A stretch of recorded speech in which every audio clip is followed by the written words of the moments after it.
CJ, welcome to AutoNerd, man. It's been fun, and you've been around with us for a while. Introduce CJ here.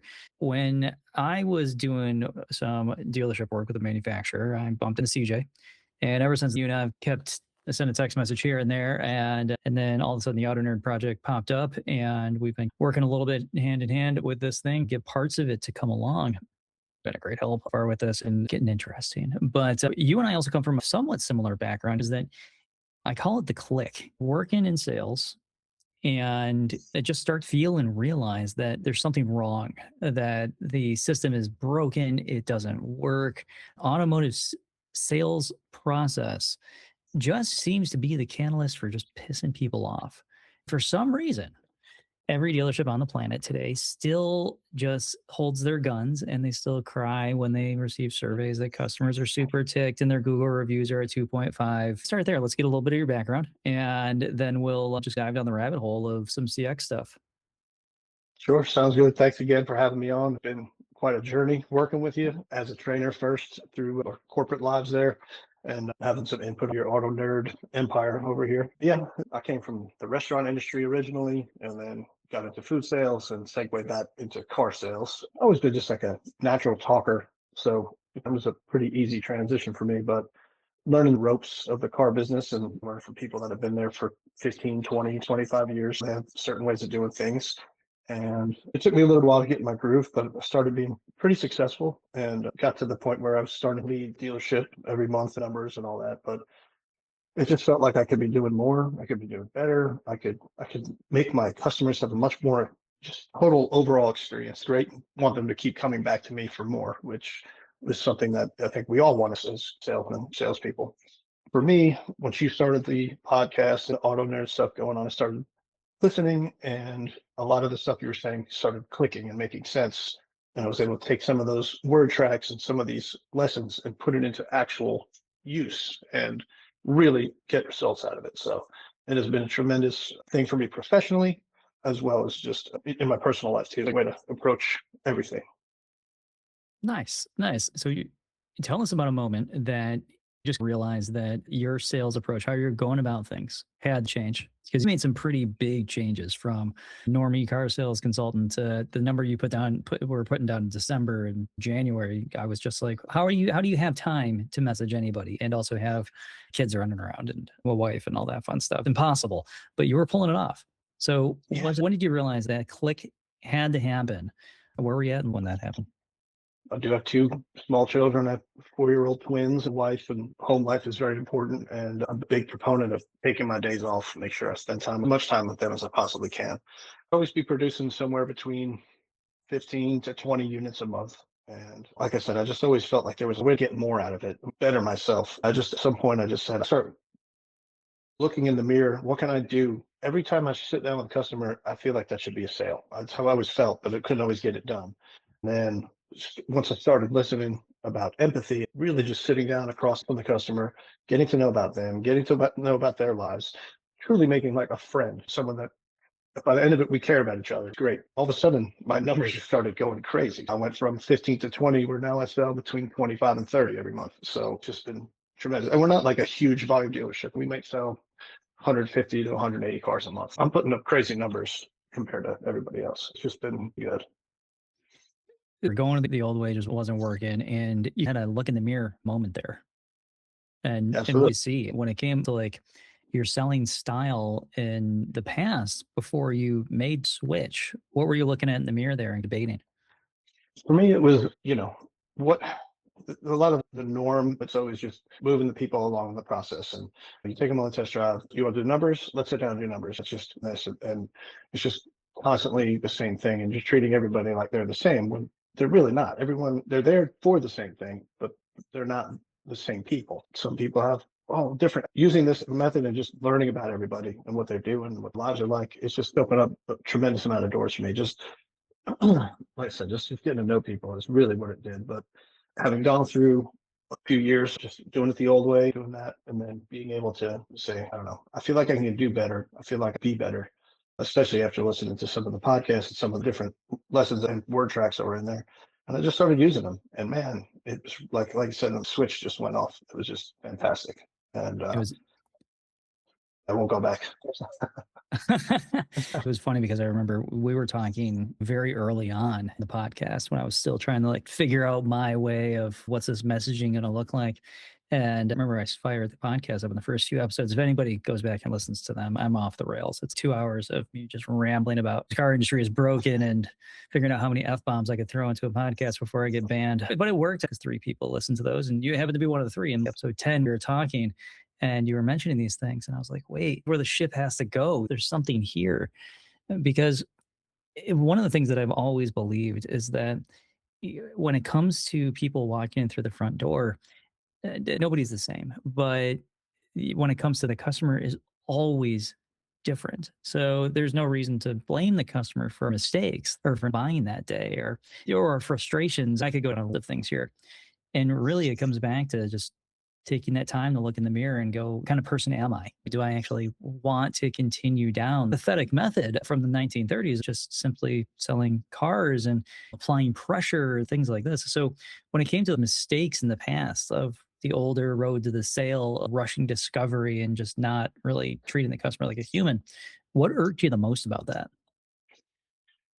I think the lack of results is what irked me the most. Just also just get into situations with customers and you can just feel that it wasn't genuine with them. They're shutting off. Maybe I'm shutting off between the interaction and just really being open to trying to accomplish. Where now, just body language, just be welcoming, chat with them, just always asking questions. It's just always I ask them a question, they respond. I ask follow up with another question. If they ask me a question, find a way to turn it back into a question for them, so that the conversation is always getting them to talk.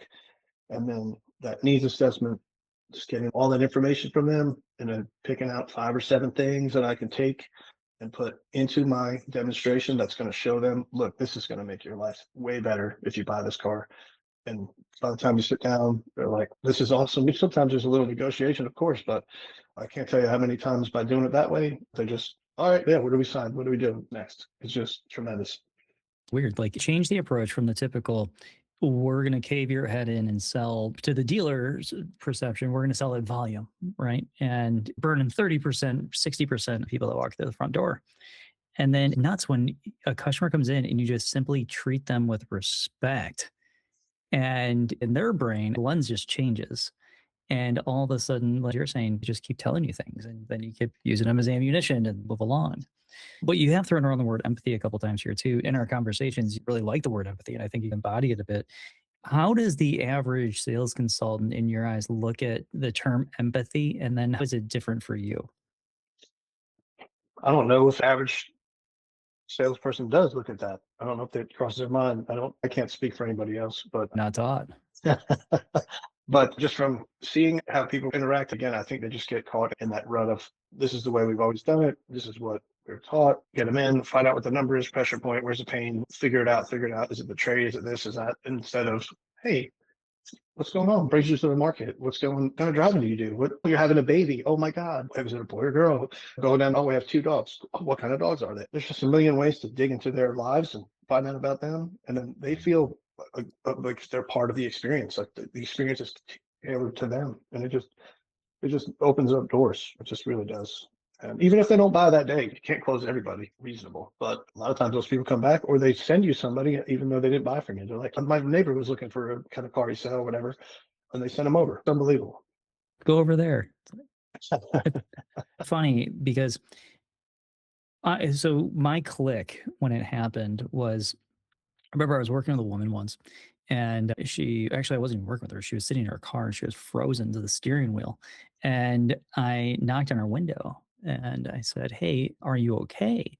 And she just was white knuckled on the steering wheel, looking directly at my office, which was the creepy part. I'm like, "Oh, this woman needs to start her car, hit the throttle." And then I was like, maybe people just need to be nice to each other. I'm like, the first 2 weeks of selling cars, it was awesome because I didn't have all these bad habits.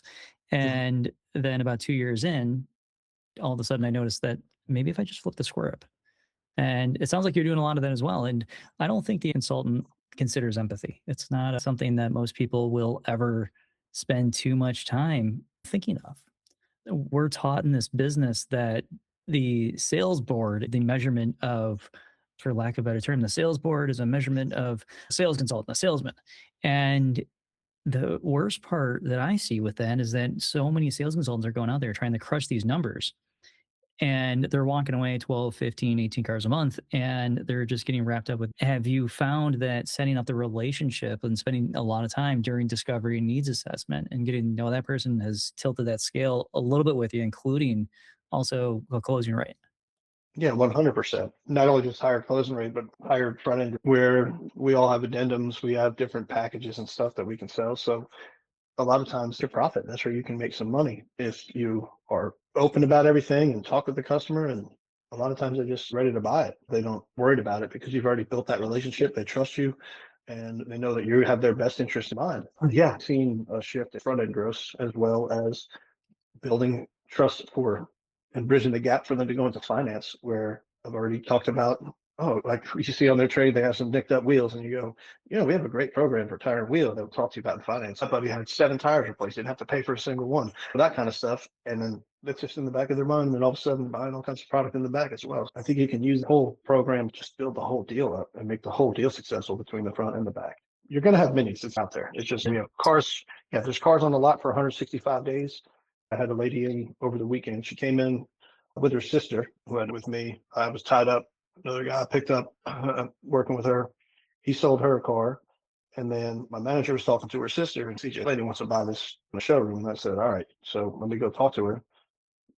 Talk to her for a few minutes, take a test drive. And then they have a picture of the two of them, two sisters together with their brand new cars. It's going up on our Facebook page. It's just tremendous. And I had them laughing the whole time and just built me. She had a little boy with her. She's expecting another one. So she had like 100,000 mile Mazda CX that was slick tires everywhere. And I was like, the payment's going up a little bit from what you're used to, but you're going to have full coverage for your warranty for 10 years on powertrain. You're going to covered. It's a brand new car. You're going to have your baby and your son. You're going to be safe.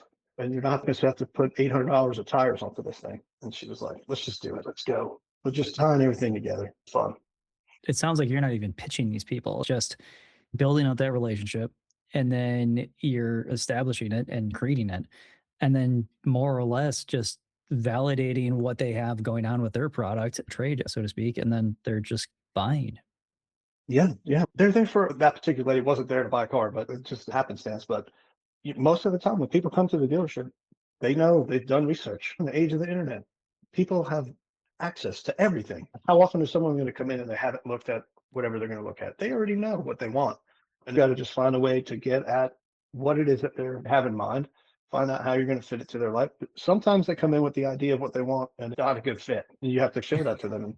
And true. Oh, 100%. I had a lady come in on a Telluride and you hurt my feelings with the math. And I said, no, it's just math. I said, but you don't need 3 rows. You don't need this. She drove home in brand new Sportage and couldn't have been happier. She got every single bell and whistle on that thing for about 20 grand less. And she was like, this is amazing. But you have to have those conversations in order to get that information from them and apply it to their lives and see, okay, this is going to make your life way better, way more awesome.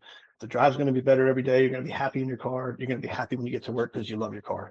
So when you have these customers come in and you have some that, let's say, anxiety's been normal, feel the fears, what all these people look like. You have a game plan. You have like steps that you take, almost like shorthand to bring down their anxiety or some fear reduction.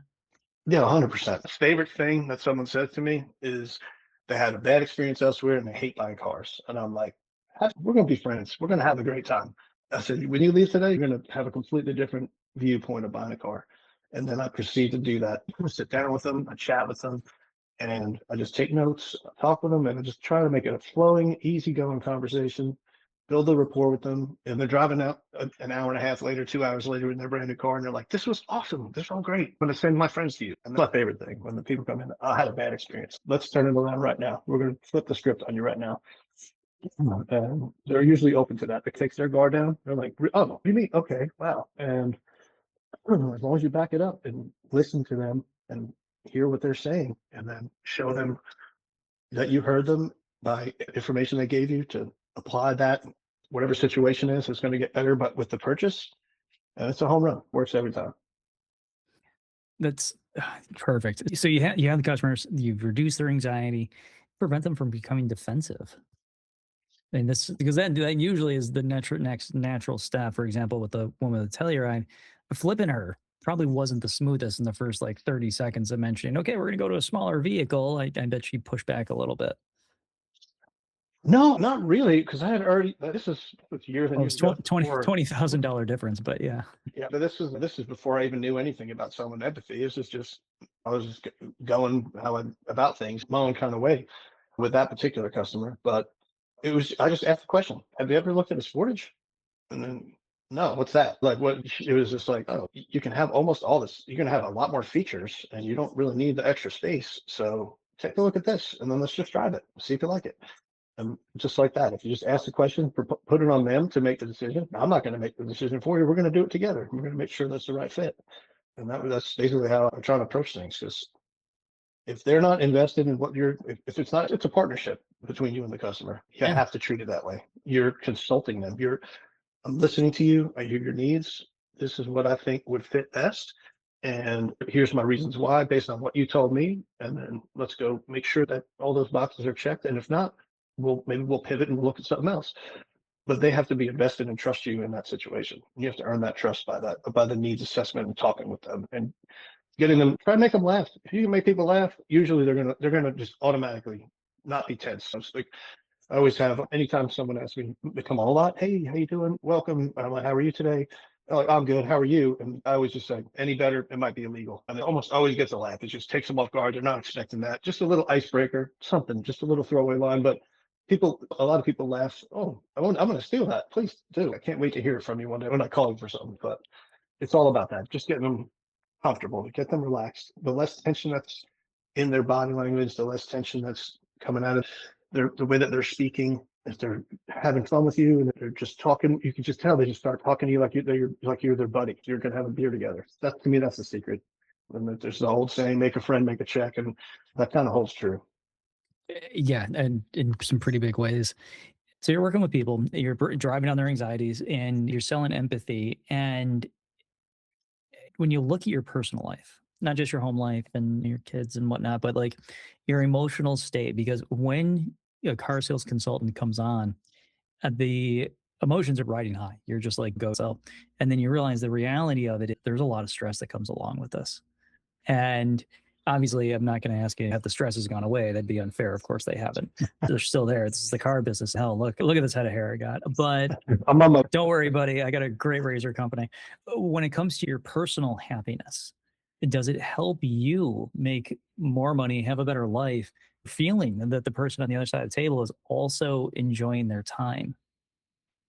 yeah, and 100%. It's rewarding when you and listen, I can't say it's every single time that sometimes there's customers that rub you the wrong way, you rub them the wrong way, things happen. When you're locked in and everything's going, you sell the customer and they're happy, you go home feeling happy. I've helped that person. It's not I know there's always stress, right? No matter what, it's a job, right? And it is what it is. But yeah, definitely way less stress knowing that I don't know. I just don't feel like I don't press. I don't feel like I'm never gonna make a sale. I don't go down that negative. I'm a PMA guy, positive mental attitude. Just always be thinking everything's gonna be good. We're gonna have a great day. We're gonna meet some cool people today, and we're gonna help them out. Of course, in the home life outside of life, I feel great. I can put my head on the pillow at night and sleep well. I'm not doing anything shady. I'm not ripping people off. I'm not doing anything like that. I just helping them make a good decision with what they want to do with their car purchase. And that's just what we're there for. We're there to help these people, and it's really we sell them something they're going to use every single day. It's a tremendous purchase for these people.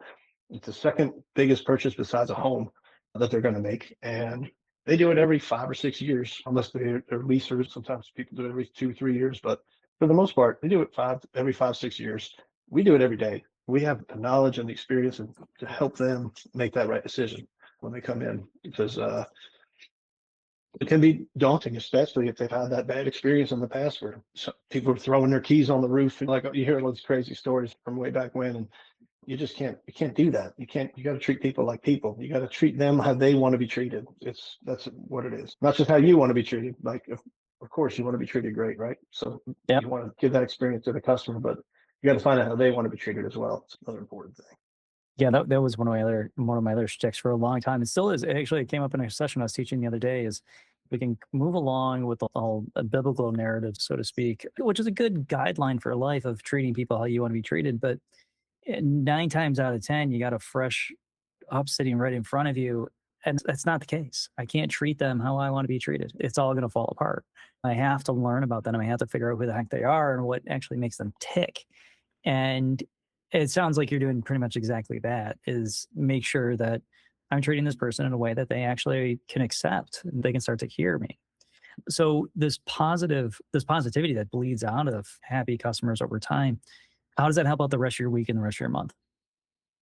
It's like I said, I take my days off. I'm doing great numbers at work, so I'm not worried about that. Is not really stressful. Like I know when I have money coming in, I know I have food on the table, so that's a sigh of relief. You know what I mean? Plus, I have more time. I take my days off, so I can spend my time with my family. I can do that, and like I said, it's positivity throughout. So always trying to find the silver lining and stuff. Always just trying to. And listen, it's not easy with 2 4-year-olds every day. There's some rough moments here and there. But overall, just being grateful, being mindful, being present, just trying to stay in the moment and just look around. Could I be doing better financially? Everyone can. But Elon Musk and Jeff Bezos still working. They're worth they got more money than God. That's one thing. Just overall, sit in the moment. Man, I got a beautiful wife, 2 beautiful kids. We got a home. Our situation's great. We got great friends. Everyone's good. What else do we need? It's just trying to be grateful for what we have. And of course, always trying to better ourselves too. That's the other thing. Trying to, whether at work or a parenting thing, just taking that moment. Sometimes you go, oh, I probably should handle that a different way. And I always think back, I had this manager in the food service business, this guy, Jack. And Jack told me I first started out and I was pressing, I was nervous. I came from, I was a chef. I ran my own kitchen. I was totally different. I'm in this corporate setting. And Jack said to me, he said, hey, take a deep breath. And he said, CJ, fuck up, not down. And he just, if you make a mistake, own it, learn from it, and move on. And I preach that even to the guys on my sales team. I'm like, make a mistake, it happens. Just learn from it and move on. Don't make it again. And that's good advice. Yeah, it Yeah. works. That's what it's one of the most beautiful things is like when that customer is gone, you have a moment to just reset and you can get back to just being you. About being a great car sales consultant is that once you lose your sense of self and you just become another cog in the machine, then you're just another cog in the machine. And the people that can break the mold, the people that can see that actually catering to the customer and helping them out, there's a lot of value behind that. And so let's talk about the value real quick. Let's drop some numbers. Your December and historically January's really just suck in car sales. How did those go for you? Have you heard good things as far as your CSI from those customers? Because December is insanely busy just as it is. How did those all work out? December, I set the record for the dealership for total units moved in 1 month. Again, I took all my days off. We had Christmas off. I can't remember how many working days it was, maybe like 20, 24 total. So maybe 20 or 22 days for me to work, something like that. I didn't sell a car till the 2nd of December. I didn't sell a car on Christmas Eve. I moved 37 units. My CSI was a perfect 100 for the month. I think I got 12 5-star Google reviews out of those customers. I think it's working. And then I followed that month up with January. I did 30 and a half units. And again, perfect CSI. And then last month, 28-day month, I took an extra day off when my dad was in town and we did some stuff around the house. And so I sold 28 units in February in about 19 days. Yeah, I think it's working. That's weird, right? They're like people have a good time and then they buy things. Yeah. I don't know. I think I've just been screaming into the wind, but apparently somebody's heard me out there. That's awesome, CJ. Like Yeah. to hear Yeah. you're crushing it and your CSI is in great standing. That's incredible. So the empathetic approach is not something that the average person is willing to accept immediately right off the bat. And the reason is it's weird. It feels bizarre at first, and it feels completely anti to what the industry is expecting. The industry is expecting us to simply just sell and burn ourselves out. And the industry is something that I've always loved. It's the amount of energy that you put in, it pays you back in kind. But the industry is it's riddled with flaws, and it's rather hilarious when you see it from our point of view. Is just you look around and you're just like, dude, you people are just breaking yourselves here over what rules an HR songbook that's completely messed up. But as far as this and the old rules and the old guard of the industry, what challenge do you have as far as giving the industry? If you were able to point out one thing and go change that, I believe that if you change that, you will have much better success. Where does that sit for you? I think the industry as a whole, So if you had, let's say, a group of like brand new consultants there, and you're like, I have a little bit of advice that nobody else is really going to tell you, and I think this is going to be, if it sticks with you, this is going to be what's going to change you for the better. yeah. So with that, again, it just goes back to that needs assessment and just asking questions. And I think, what do you call it? The 80-20 rule, like the customer should be speaking 80% of the time and you should be listening, and that only talking that 20% of the time. That to me is everything. Listen more and actually listen, because I watch a lot of guys and they're just waiting for their turn to speak. They're not actually taking in any information. They can't wait to talk about the feature on the car, and they want to just word vomit about all the stuff they learned about the car. And that's great to know all the stuff. I get it. Product knowledge is paramount. You have to know your product. However, you don't want to be a brochure, a walking brochure. They've already done their research. They looked online. They know the specs. They don't care about the horsepower unless they specifically ask you, "What's the horsepower?" You have to have that answer ready. But more, they want to know, like, how do these seatbelt work for the car seat, that kind of stuff. So just listening, the kind of advice I give to the guys that start on our floor now. Just listen and sell with empathy. Think about how they're feeling and listen to the customer and make the whole experience cater to them. Sometimes it lands and sometimes it doesn't, but I think that's what I would tell them. Just listen. I agree. Listening is probably the hardest for a consultant to do, short of like full on psychological repair of and figuring out what empathy is if you just can't figure it out. But if you don't have that ability to actually take notes, and I've told people like, hey, when it comes to listening, this is your best friend, because with this thing and a pad of paper, you have to focus. And if you're not focusing, you're doodling. And your brain tells you right there, like your eyeballs do, that, hey, I'm not paying attention, pay attention to this person. And the 80-20 rule, the rule of shut the heck up, actually a follow-up that goes along with it. Maybe it'll be something that you can carry with you, where 90% of the conversation has to be about the customer and 10% about the product of which you're selling. And it's amazing that when you have, like when you said, don't be a data dumper, don't be a walk-in brochure, it's almost an aspiration, it seems, a lot of consultants out there to get to that point of knowing absolutely everything about everything just so they can recite it. But yet the brain just clicks off. And I don't quite know what it is. Like, as the customer speaking, why do we go in the left field? Have you figured it out? I think part of it is anxiety on as the consultant. You're like, I really want to get the sale, and I can tell them all these great things, and I tell them all the stuff about the car. They're going to love the car, and they're going to, instead of stopping and listening to the customer. We're putting the cart before the horse a little bit. We're just, hey, come on, check it out. People just grab a whole bunch of keys and they walk around and then they pumpkin patch it. I think that's one of my favorite things you said. I'm like, oh, this dude's pumpkin patch it, just going to the biggest pumpkin out there. And then but they didn't do any needs assessment. Meanwhile, the guy he's a subprime customer and he's got to be on a pre-owned car, but you're showing him a $65,000 brand new car. Like, it's just, what payment do you want? Oh, 300 a month. I'm like, do you have 50 grand to put down? Okay, no, I didn't think so. Never mind. I just think they get excited that they have a customer, and then they don't have a process to follow. They don't have that system of, okay, I'm going to sit down, I'm going to have this conversation, I'm going to take my notes. Our dealership has a guest sheet, and it's like a questionnaire. You're supposed to like ask all the customers all these questions and stuff. And of course, when I first started out, that's what I would do. I'd sit there, and some of these guys just hand it to the customer and they give them a pen and they just sit back. And I'm like, what are we doing? It's terrible. It's there to guide a conversation. Those sheets, I remember I used to write a few of them. And when we would write them, it was, hey, what is all the pertinent information that we need to know right now? And then you watch consultants like hand it to somebody, or they just straight up ask the questions. And you're like, no, hey, carry on a conversation. Listen, they drove the dumpster fire on in. It got here. Ask them what color metal they would like to receive, for how many miles are on that thing. Okay, I jotted. Oh my God, you made it that far. Inject levity into that. That's what those pieces are for.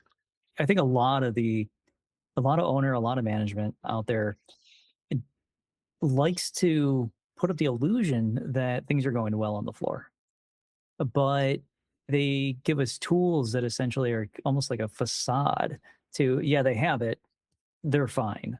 And when we have somebody that fills it out, thank you for your order. Now let's go find Linus and the Great Pumpkin and figure out which one's going to be best for you. It's tough because you can't figure out who the person is when you're on your feet. You Right. just can't. And then they spend their whole night in the pumpkin patch waiting for the great pumpkin and it never shows. Oh yeah, they just keep yeah, exactly. They just keep returning there to which is the right one. The Great Pumpkin is the base model. Get that one and you're going to be good. You're going to be good. You're going to get a great commission on it because they can actually afford it. It's something that I personally would wish that every manager would teach is take 20, 45 minutes, maybe an hour, but sell the car sometime today and learn about that individual. If you can't do that, then why? You're just blowing customers out. Yeah. So when it comes to empathy though, what do you feel might be one of the biggest mistakes? Like when you see somebody attempting to be empathetic with a customer, at least try to get to understand them, where do you find that most consultants might make some sort of a mistake and the wheels might fall off the process for them? Because it's not an easy thing.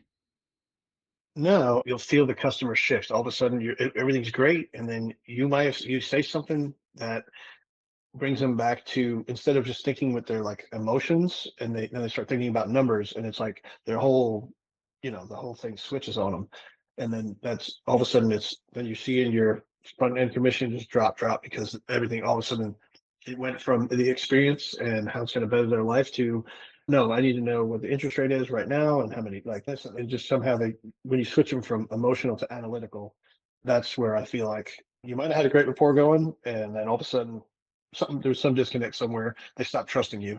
And it just went into full on, like they're in panic mode again inside about the numbers and freaking out.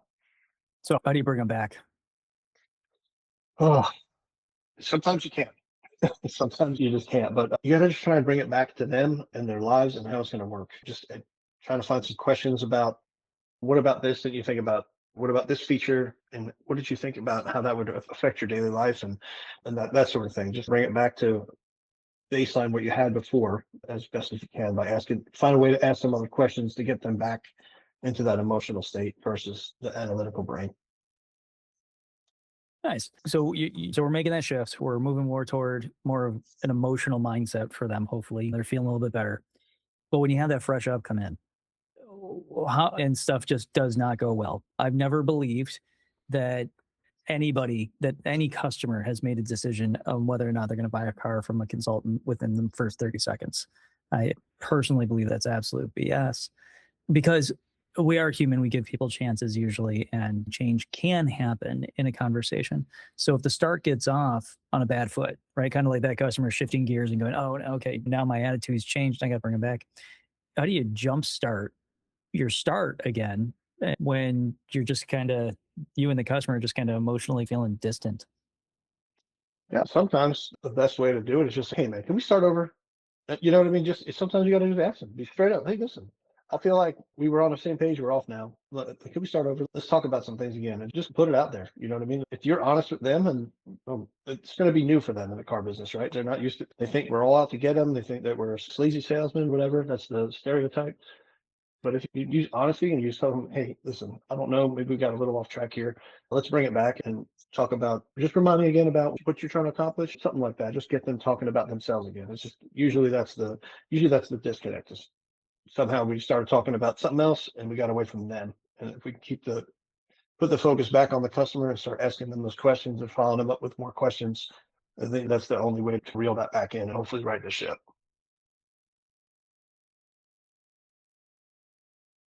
The jump starts are always tough because those restarts require us to take that micro moment to look in the mirror. It's not always the person that is directly in front of us that has the issue.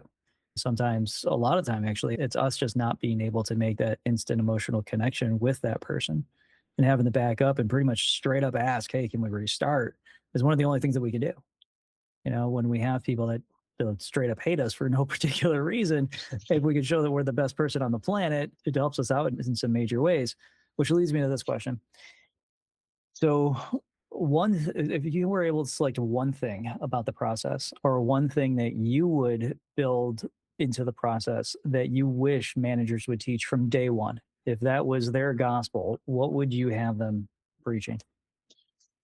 I think it goes back to empathetic selling, just feeling, put your feelings and try to feel what that customer is feeling in front of you. And to me, that's everything. It's just, I wish they had told the make a friend, make a check thing. Yeah, it makes sense, but delve into that a little bit deeper. No, we're here for these people. We are here to learn about them and figure out how our product is going to enhance their lives.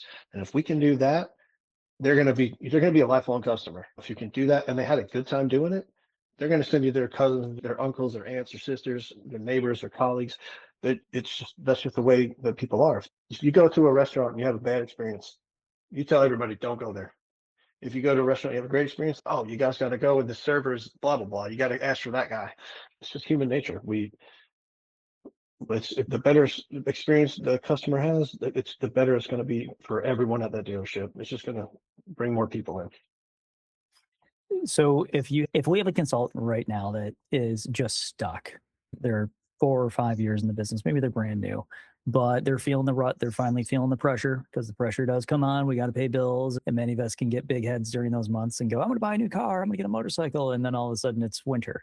If one of those consultants are out there listening right now, just going, "Hey, what do I do? Maybe there's something here that I can latch on to." What would you tell them? Be positive, stay positive, ask questions and listen. If you can do those three things, the empathetic selling is just going to happen, whether you want it to or not. If you have a positive attitude, you're energetic to the customer, then you ask them a lot of questions and listen to their answers. And then making a switch to that empathetic selling it's going to be easy because you're basically doing it. And then of course, And just know your product. and you proved it. Yeah, when it comes to the industry, obviously has its struggles. But if you want to win and you want to crush it, then basically do what CJ's done is you don't need to be the most aggressive. And you don't need to be the person that goes out there with this attitude of win every single day. Sometimes just simply being yourself, being human is what wins. And it allows customers to create trust much more quickly, which directly equates to a sale in your paycheck. And yeah, I agree. Teaching empathy is not an easy one. I think it would be that a lot of managers out there need to kind of learn what empathy is. And I know if you are a manager listening out there, I don't mean to insult, just I think you've done a couple dealer trades and talked to a few people and you understand where I'm coming from with this. But man, you've completely crushed it when it comes to this stuff. So so yeah, by the way, congratulations. 38 cars in December. Sort of saying, yeah. And then somehow transitioning to January, still making a paycheck, never happens. So good on you, man. All right, so a little transition here. We got something fun that we're playing with. So CJ, myself, and a few other people on the AutoNerd, we'll just call it consulting team right now. So AutoDrive's coming up here in the next hopefully a few weeks. How do you feel about that? It is a absolute game changer. I think we are on the cusp of something very special. I think the industry is going to learn a lot about this selling with empathy and you say we're consultants, but you're doing the heavy lifting for sure. Uh, For now. but I just think the product is there. The way it's put together is beautiful. It's a great looking app. It's user friendly, and I think everyone that is in sales doesn't even matter if you're in the car industry or something else. There's something that you can benefit from this process and this methodology. I think it's a tremendous way to approach it. You're going to feel better. The customers are going to feel better. You're going to make more money. It's just do it. If you sign on up to the app and you start doing the lessons, you're going to see results. It's not going to be overnight. You're not going to go from selling 5 cars to selling 40, but incrementally, and then you're going to feel better. You're going to as long as you're reflective, you'll be able to really just step up your game and feel better about everything. I really hope that's what people start to get out of this. And you're right. You can't pick it up and go, oh, hey, it's going to be like the magic thing. Somebody said to me the other day, oh, it's like a fitness app, but it's for your brain. And I said, why should that not be allowed? Because one of the things that we're trying to do with AutoDriveCX is get people to, I guess, be more like CJ, is look at the world through the customer's eyes and understand that they're human and there's a way that we must interact with them. And since our sales process has been damaged for so long, it's a really nice way of being able to take about 5 minutes out of your day and essentially tune your brain. And eventually you run into situations that the app puts out and it clicks. And then you respond in that manner and you just simply watch what happens. But it sounds like for most cases, you've been baking this in along the way, which sounds amazing. And we could rehash all of that later because obviously empathy is like a cornerstone for you here. But real quick, when you started selling, did you even think of taking an empathetic approach? Were you like that before? Or was this something that you've had to rebuild yourself? I have to be able to embody that trait. I didn't I would never have thought to take an empathetic approach to sales per se, using that language or whatever. I was literally just trying to wing it, man. I was when I got to the car business, my wife was pregnant with twins. I started working, it was the middle of COVID, so it was a weird time to be selling cars. There wasn't a whole lot of inventory, but so I started in June. My wife was supposed to be due in September. The babies came out in July. They were 2 months early. So you talk about stress. I just started a new job. It's 100% commission. You eat what you kill. I got four of us that I got to take care of and provide for. So I was just trying to survive, man. Anybody gave me advice. I was just, I was a green pea, 100%. You know what I mean? As far as the car business is concerned, but I had sales experience. I had hospitality experience. So I know how to talk to people. So, I was like, I'll get this person to like me and then hopefully they'll buy a car for me. And that's just the way I approached it early on. And I was successful doing it that way. And throughout the next couple years, just keep on doing it that way. And then AutoNerd comes out and I start listening to your podcast and like hearing all these little nuggets. And I'm like, man, I could use that. Let me take this. Let me steal that. Let me put this together. That's what it's there for. It's like one of my favorite things now. One of the lines I got from your podcast was, hey, how did the test drive feel versus what you expected? And that's man, when you just talk about, then they start talking about it. I thought it was going to be this, but actually I was really more focused on this and this. But it gets that conversation started and again, gets them out of the analytical brain, puts them into the emotional state. And then now we're cooking. We're having a great time. And that's what it's all about. It's just, everyone with empathy is just, really think it's just like making a friend. It's really just make a friend, listen to them and help that friend make a good decision. That's the easiest way to explain it. Dude, watching your sales skyrocket over the years and watching you go from a car sales consultant that was just clawing to a car sales consultant that now has a predictable pattern going along, it has just been amazing. So I'm happy that I've been able to be a part of that for you and be able to help you on that path. It's a huge honor to be able to hear that. But man, it's been great talking to you. And if you are a consultant out there and you're listening and you're going, hey, how the heck do I turn this thing around?